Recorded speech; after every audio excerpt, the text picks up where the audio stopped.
So, if we are trending, ang mga fixed stations natin, yung water supply natin, portable. Bakit ang daming refilling stations sa bayan na rin natin? Lapit mo. Bilisan mo mag-ano. So, ibig sabihin, hindi nyo pang makalaman ng tubig natin. Bakit? Yung mga refilling stations ba natin dapat puro tayo supply? So, ibig sabihin, doon kami umiinom. Kahit sa bahay, nakapunsiya po from the faucet. Pinipilan namin, hindi ko kami nag-relieve ng tubig. Kasi ako mismo, kami po yung nakakalam ng system namin, yung quality ng tubig kasi regular naman po kami nagpapa-test ng tubig. Bakit kaya, yung mga tao, may consignation tayo para ma-aresin naman yung gastos nila. Kasi napaka-big sila ng ganyan. Yung pala ulihin, binibili din. So, pag wala ng bakas na panahon ng tubig natin, sa panapansin ko, during previous years, ang lumalabas na mga tubig natin is kalawang. So, as you have said a while ago, nasunod na yan. Pero for now, ang lumalabas naman sa atin ngayon, sa akin kahit siguro pansin nyo, buhay na buhangin. Wala tayo magpalawak, pero buhangin naman. Bakit kaya? Doon po kasi sa location yung SB, dulo na po yun eh. Like I've said a while ago, yung mga residues po natin na nag-build up sa mga distribution lines natin, sa dulo po talaga pupunta yan eh. Sa area po ninyo. So ang revenue po namin doon is through flashing. Nagpa-flash po kami during night time para malakas po yung pressure, para maibuga po niya lahat yung mga residues, yung mga kain and other contaminants po na nandun. Sa pag-uukay ba talaga ng pumping stations, factor ba talaga yung mga residential area na nakakapit ko sa quality? Yes po, SB. Kasi yung mga buwan natin, 92 meters yan. Yes po. Kung ako natin yung pumping station. 100 liters Oo, po. magturo. Ilang metro yan? 100 liters din po siya. Ilang metro ng bahay sa paligid niya? Totoo sito. Kasi natin, equality. Yes po. Saan kayo nang galing nyo? Ako yung napakalalim yun. Ako, ang dami kong subject na soilsa, nag-aaral din natin yan. Pero yung 100 meters, very possible na apektado pa rin yung surface water.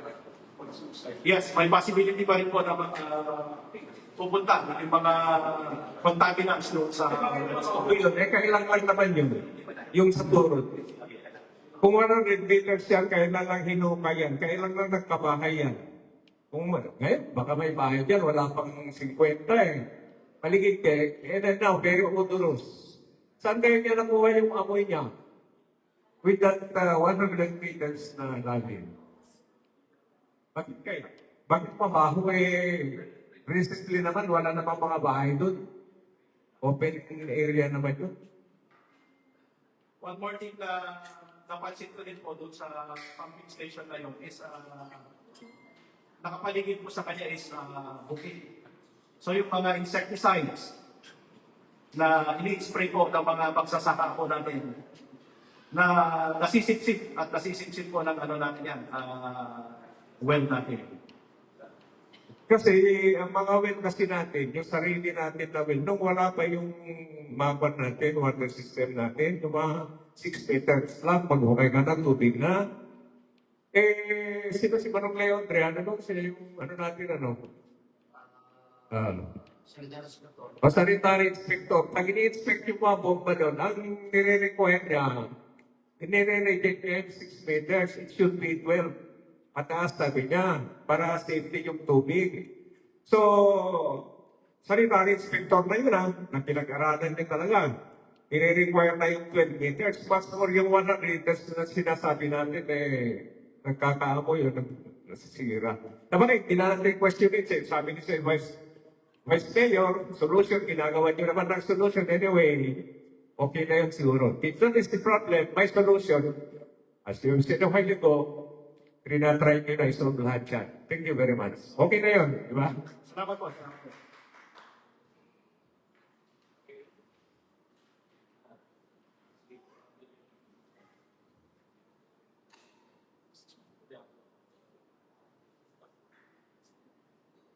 Thank you, SB Esteban. So another question from the committee, SB Cotaran. Sir, di ba may mga fees na binabayaran ng nag-a-apply? Yes po.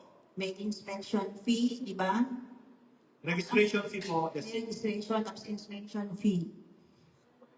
Ay, connection fee. Tapos ang tanong ko po, kasi nakikita ko po sa amin kanya-kanyang big yung mga tao na papakabit. Sino ba ang may responsible? Who is responsible in digging, laying the service pipe, and collecting it before the water meter? Kayo po ba or yung mga nag-apply? Kami po ang nagdidig para sa service connection. Bakit kung kami po ang kanyang gumawa? Hindi po dapat ganun. Kami po dapat ang nagdig. Kasi po, kaliligtan mismo yung taong nangangailangan siya po ang gumagawa. Kaya minsan, yung sa amin, madaming mga hams. Kasi parang hindi na yung proper na lagayan ng mga pipes. Kaya dapat po mag-inspect din po kayo. Yung, Thank you. I think yung service connection yun po siguro is crossroad po siya. Crossroad po, hindi. Hindi po. Napapansin ko lang po sa amin, marami ng pong hams doon dahil sa mga pipes. Sa amin sa gilid lang. Pero minsan nilang beses na rin po kami nagpa-ayos dahil naglilik. Dahil nadadaanan din po kasi sa gilid. Opo. Thank you. Thank you, SB Galabay. Regarding po doon sa question ni SB Gutaran, actually, GM, nung ako nagpakabit, that was 2022, doon sa bagong bahay sa Talungan, ako ang naghanap ng tao para hanapin yung linya ng Reyna Mercedes Water District along National Road. So, sabi ng tao ninyo, SB, pag hanap ka ng tao mo, tapos pukayin nila, pag nahanap na yung linya ng Water District, Reyna Mercedes, saka na kami tawagin. So, that's my experience sa Water District. So, parang kontra po yung sinabi ninyo sa actual na nangyari sa akin mismo. Actually, SB, tama po yan. Dati po kasi ganun po yung sitwasyon. Kasi during that time, very limited po yung manpower po ng Water District. Nakikisuyo po kami sa mga consumers namin, yung mga magpapakabit. Tulungan po kami. Kasi pag nagsabay-sabay na po yung meter reading, distribution of water bills, and at the same time, yung mga repairs po, hindi po namin nakakaya yung volume ng work. Especially during the road widening along national highways. National highway, both sides po yan, tinamaan yung mga linya po ng water district. Yun din po yung isa malaking expenses ng district nung nagkaroon po ng road widening. And up to now, nagkakakompa rin po kami ng laying of new distribution lines. Kasi yung old lines po namin is tinamaan na ng road widening, nasa ilalim na po ng daanan. So, ang ginagawa namin, nire-relocate na po namin siya doon sa pinaka-side po ng daan. Hindi po sa ilalim ng daan.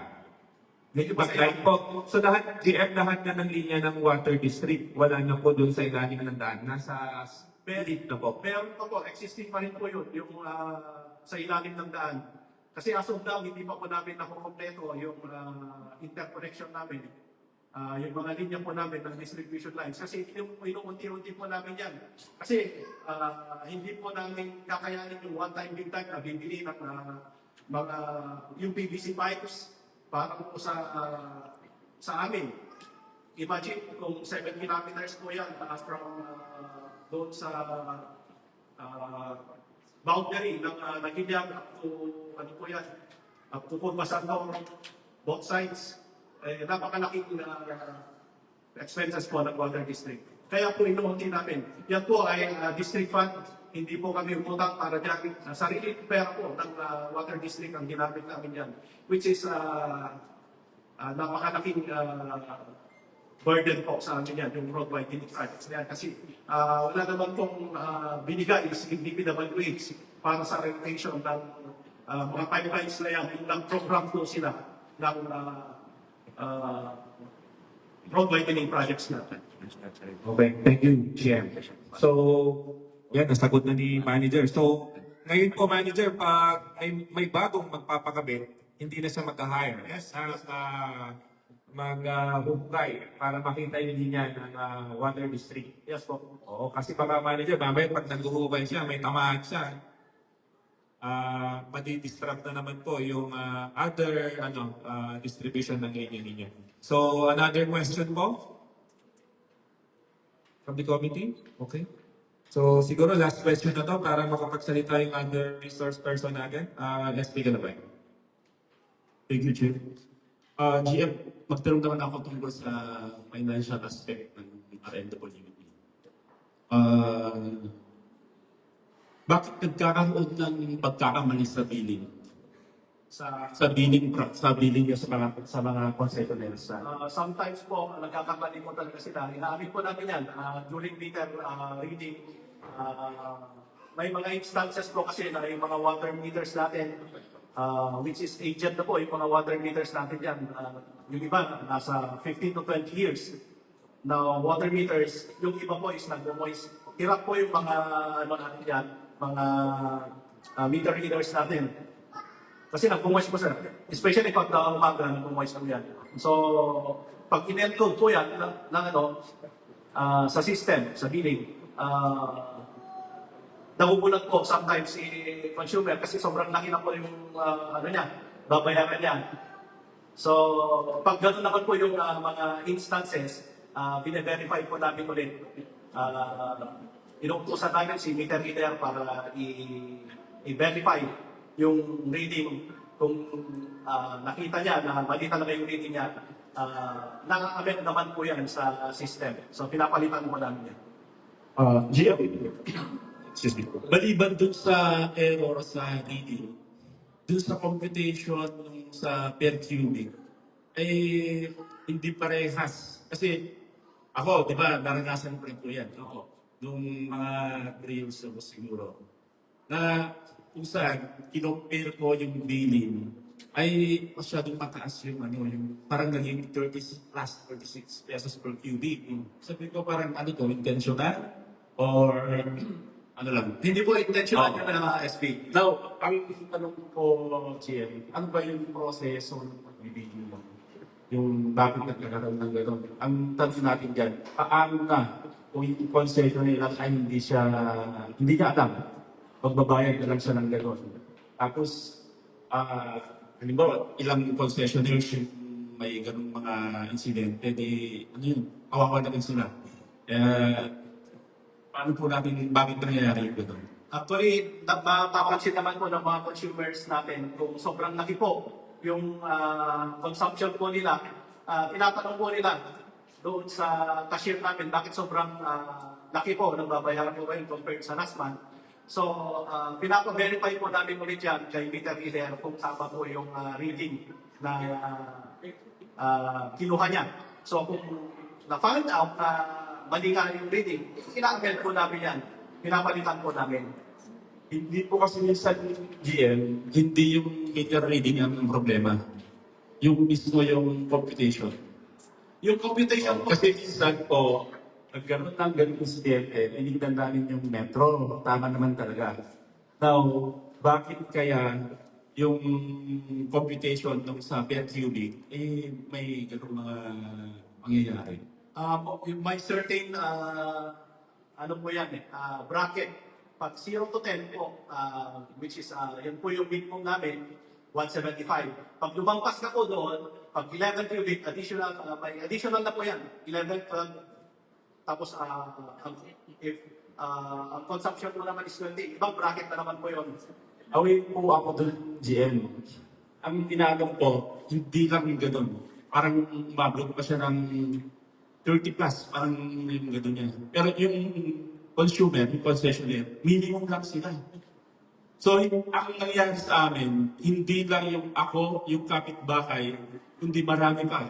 Bakit nagkaroon ng ganun? Siguro po SB, yung pinag-compare nyo, baka may store po siya. Kasi meron po tayong tinatawag na classification. Either commercial po siya, residential. meron po tayong classification. Ganun po, kaya hindi po pwedeng i-compare yung consumption po doon sa kapitbahay mo. Ganun po. Ngayon lang po namin alam na may classification. Tapos, GM, dagdag ano pa katanungan sa financial.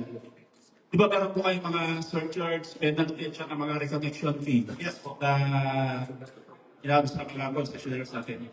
Anong account, itong mga tatlong to, isang account title ba na mini-maintain nyo sa accounting nyo, procedure at sa accounting records nyo? Ilang sasama nyo to? Ano po? Yung recollection penalty or surcharge? Di ba nag-implement po kayo sa mga doon? Anong account title ginagamit nyo doon?